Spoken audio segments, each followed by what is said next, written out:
Today we are at Colonial Michilimackinac. Come and join us as we learn a bit about the area's history. So this is that route I was talking about here from Montreal to get canoes filled with trade goods here to Colonial Michilimackinac. Coming up this way, paddling these canoes up the Ottawa River, Mattawa, Lake Nipissing, French River, Georgian Bay to Michilimackinac here. They're bringing in supplies from Europe mainly, some from, actually not just Europe, but there are things coming from Africa, from Europe, from North America that are all involved in the trade. They're being brought here, and those items are kind of being stored at Colonial Michilimackinac before they go out to all the little trading posts where they can trade for beaver fur.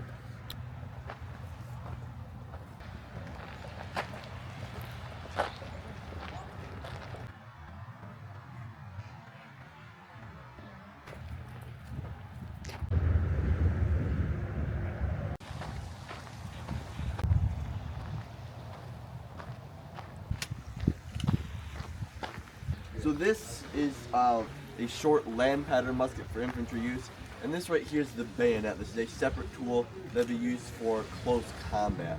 And this you just push up, twist over, and it comes right off. So if you want to be more accurate and you want to use your frontal sight, you take that off. But historically in battle, you're going with bayonets affixed and charging the enemy after about 2 or maybe up to 2 to 6 volleys at the enemy to weaken their line and then charge them with the bayonet. That's the style of 18th century tactics. If you stick around till 12:30, we have a whole presentation about that and how these muskets actually function.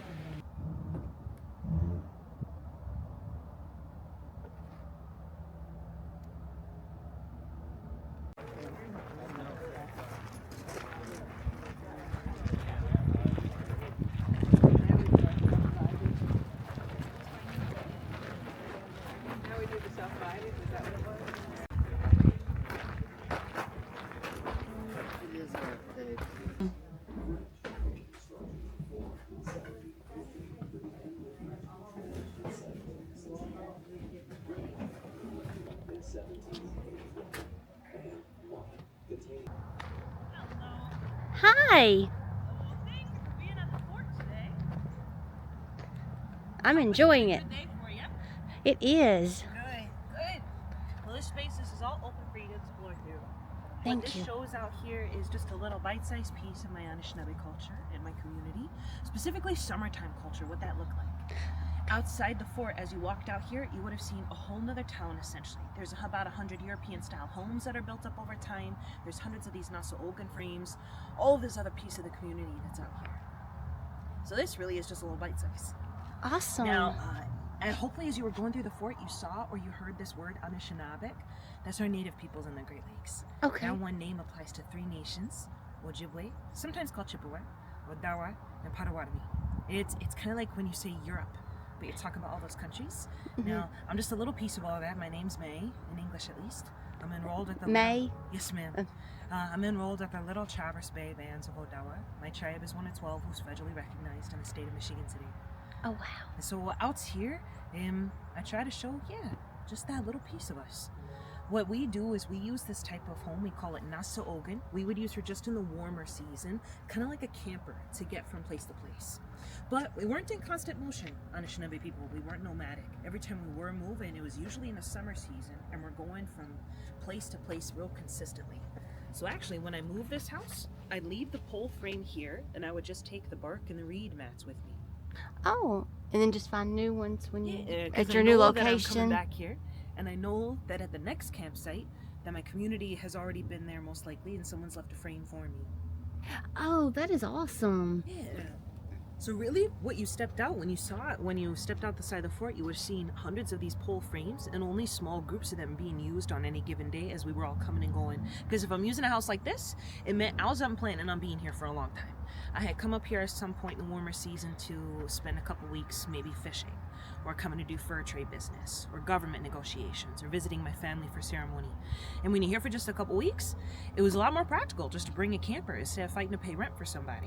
And did you use horses to go from? Golly, you know, everybody used canoes out here. Oh, canoes. Yeah, Okay. and that's really how everybody moved. Indigenous, French, British, everybody really relied on that water for so many things. It was feeding everybody with all the fish coming out of the lakes. It's how all the peoples and goods and ideas were moving out here by using canoes, all sorts of things. Wow. Another reason why this place got real quiet in the winters. Yes. Yeah, in the summers, there's minimum 2,000 people here living both inside and outside the walls. But in the winters, there's about 200 at best. Awesome.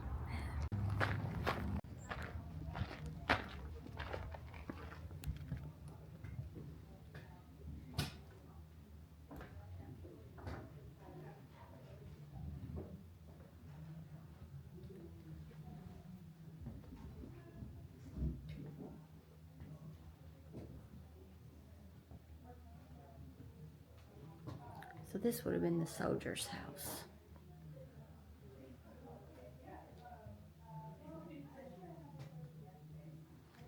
Merchant's house. Because I have to chop them up really small so they didn't just turn into kind of bird bites. I'll probably go out into the garden and get some green onion and some parsley to add to that.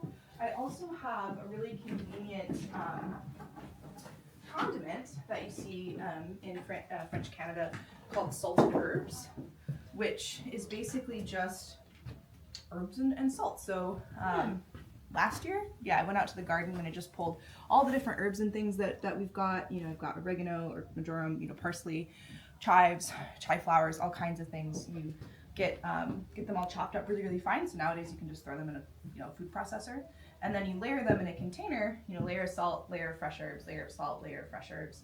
You cover it closed with a cloth. And you want to do that as opposed to sealing it shut, because if you seal it shut, then that moisture can escape. And after, a couple of weeks, the moisture escapes, the herbs dry out, and then you have just like a really convenient salty herb mix that you can throw on pretty much anything, and it saves a lot of time and labor because I don't have to run out to the garden and wash stuff and chop things up. So you'd see that in French Canadian households in the 18th century. And I actually have a container of it at my house at home that I'm actually almost emptied. So I need to make some more. I made, I think, a few for folks for Christmas time, so that's kind of fun. So yeah, that whole sit-down formal program I do at noon really gets into how food is getting here to Michilimackinac, some of the most common things folks are eating, and then gets really specific at looking at a French-Canadian merchant's dinner time meal here in the 1770s. So anytime you do history, including food history, that context is really important. For us, the fact that we're along these waterways, this place is a part of the British Empire in the 1770s, so this place is really well connected to the rest of the world, and when folks are sitting down to the table for a meal, they're really looking at it to be set in the same way that it is in Quebec or Montreal, or even back over in France. Right now that silk skirt doesn't look too tasty, but I'll have a whole meal out on the table when I do that presentation. Cool. Very interesting. Yeah, feel free to look around. Got some stuff tucked away in there, but I think a lot of folks really like that cabinet. They think it looks really useful for storing things. About half the houses here have root cellars as well. So there were a couple of root cellars in this building that we're in. We just don't have any functional ones that we've reconstructed. I would like at least one. That would be really helpful, but we've got one in the big Treasures from the Sand exhibit. If you've been under there, we've got one reconstructed down there to show you what it would look like with, fake. Yes, I did see that. Yeah. Yes. Is that fish? Yeah, it's a piece of whitefish I cooked yesterday. So people here ate a lot of fish, which makes a lot of sense when you're talking about being along the lakeshore. So whitefish is the most common that we find archaeologically, but we also find evidence of lake trout, which are a lot easier to get in the 1770s than today. There's evidence of smells and burbot and sturgeon. So something the Odawa have always said about this area is that if you're in the Straits of Mackinac, you're not going to go hungry because there's always fish to eat, for the most part. As long as we keep taking care of our lakes, there'll be fish to eat. Cool. I'm excited for the weather to get just a little bit colder because I really hit my limit with these flies. Flies. I know, they're awful. Between the flies and the mouse that keeps running around, it's driving me a little bit bananas. I thought you were going to say there was a certain kind of fish that came out when it got colder. There is actually a certain kind of fish that comes out when it gets colder. Burbot. Burbot's a winter spawning fish. So when we do excavations in ruins, we find evidence of burbot, actually largely in French-Canadian contexts. So that's telling us not only that French-Canadian folks ate burbot, but since it's a winter spawning fish, it's telling us that there are more French-Canadian folks here in the winter, especially because we find higher amounts of burbot in French-Canadian context than we do in their British counterparts. So historically in the 1770s, even though we do see British traders staying here in the winter, the bulk of them are going to head back to places like Albany or Detroit or somewhere back on the East Coast. Oh, cool. So yes, so in a way, yes, there is a certain fish that kind of comes out in the winter. And when we look at what we found archaeologically, we do find evidence of ice tools. So people are ice fishing here in the 1770s, fishing all year round. Most of that's still happening in the spring and the fall, though. And yeah, people still do a lot of fishing. I am shredding up a piece of fish that I cooked yesterday to make some fish cakes. So people here eat a lot of fish. So That's just their healthy. We down in the south. yeah, it depends. I've also got a kettle in there that's full of just beans and bacon. So yeah, and if you start to look at recipes, it's just like today, people can have some choice in what they eat. Personal choice is going to influence what you eat. When I look through the historic cookbooks that we have access to, there are still recipes that call for pounds of butter, pounds of sugar. Folks always need to eat a well-rounded diet because our bodies need all of those nutrients and things. It's just how we go about that might change from person to person. Yeah. I like turnip I hear beans. that. The turnips themselves. Yeah. The turnips themselves. This But I'm a one here. vegetarian, Oh, so okay. every time I go to the south, it's hard to That's get what we greens got. that aren't. I'm always like, is there bacon in your Everybody house? puts all that grease in. Yeah. They're like, of course there's bacon. Thank you. Have fun exploring. Yeah, that's garlic that we dug up this year. So we've got some garlic. Thought I heard chickens. I did hear chickens. Hello? Was somebody laying an egg?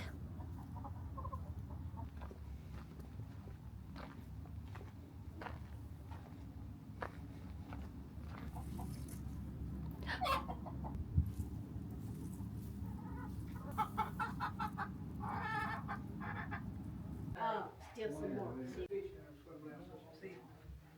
Yeah. Hey, I need this one.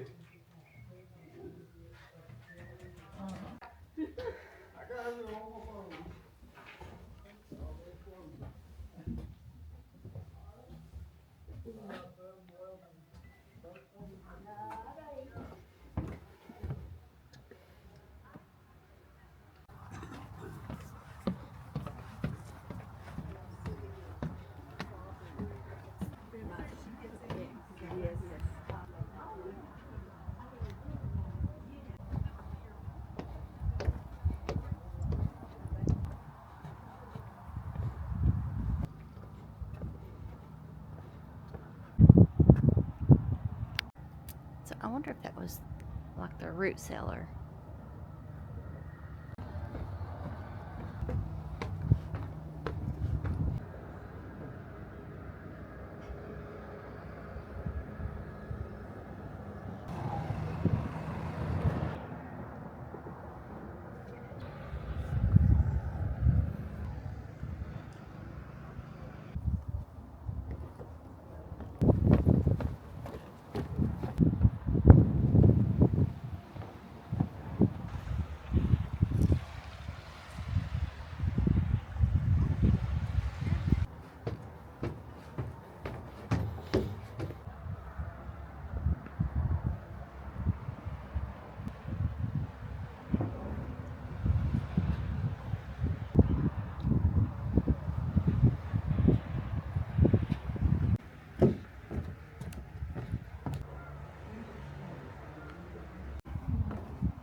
Oh, there's the chickens.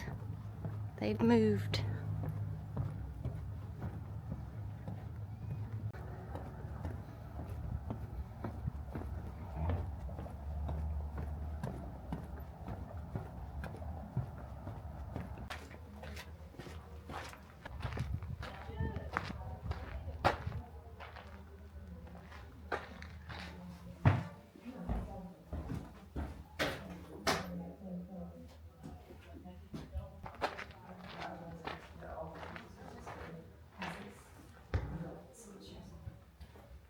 Oh boy, unbelievable. Yeah. That's cesspit. Yeah. So.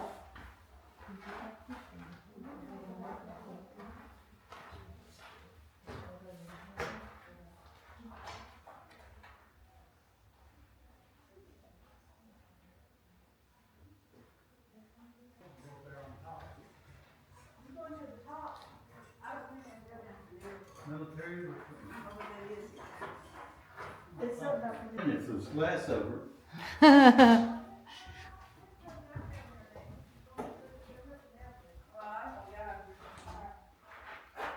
They've got that, corn blocked off right there.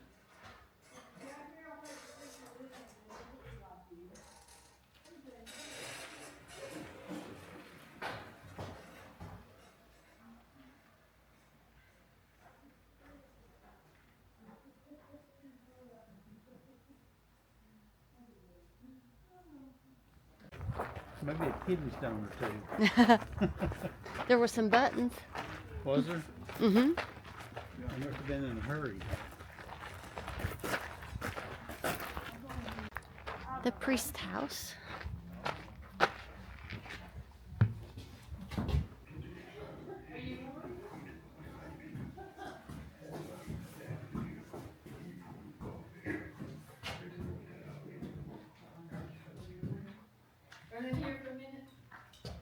Well, I don't think we're gonna run anywhere, but step inside and see what's going on.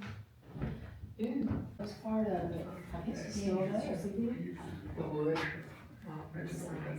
Yeah. The first time Jennifer ever took me over there before they were married. And I went, Mark's house, all his furniture was massive, really.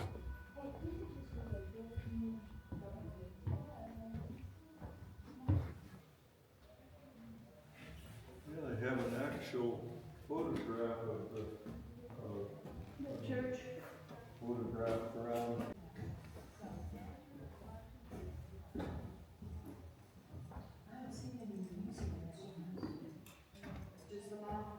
Yeah, that's true. Nice. They got a, at the Appalachian Museum, they have a little. That's cool. It's cool. Oh, here, you need to.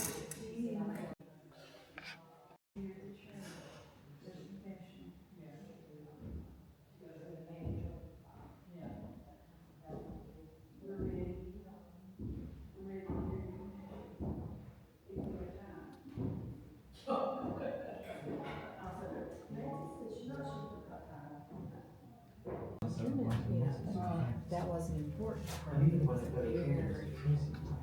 Huh. Sign of wealth or prestige and status. Which is still living.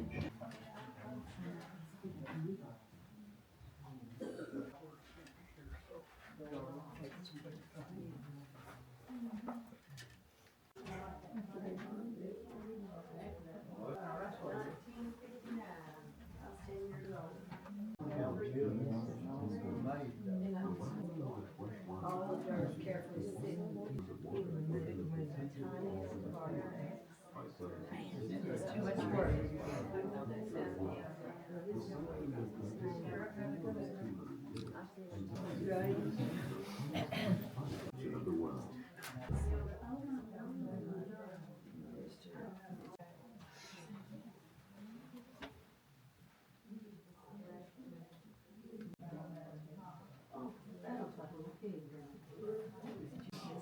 Mackinaw, not.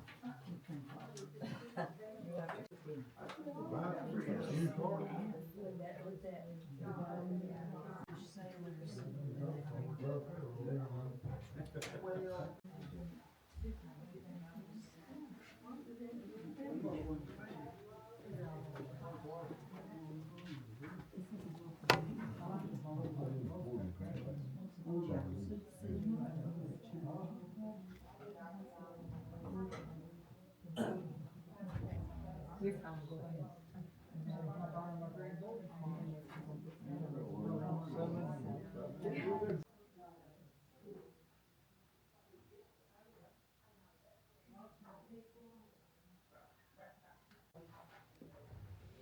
Tale of Two Diets.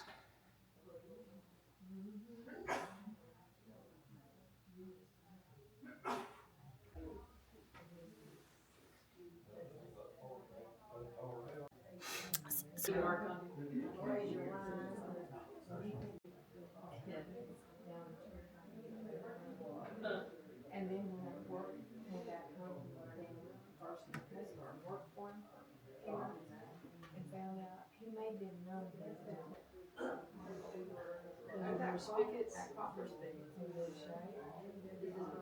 That was religious. The gun worm, a gun worm. All this is what they're excavating, getting out all them little bitty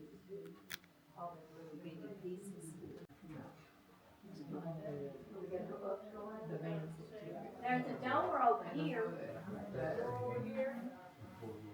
There's a door right there. Okay, let's go out that door. I have to go back up. Where were your jeans at? Says Yeah, it exit. says exit. No.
This is the bathroom outside, and there are some bathrooms inside the fort. Thanks for watching and have a wonderful rest of your day.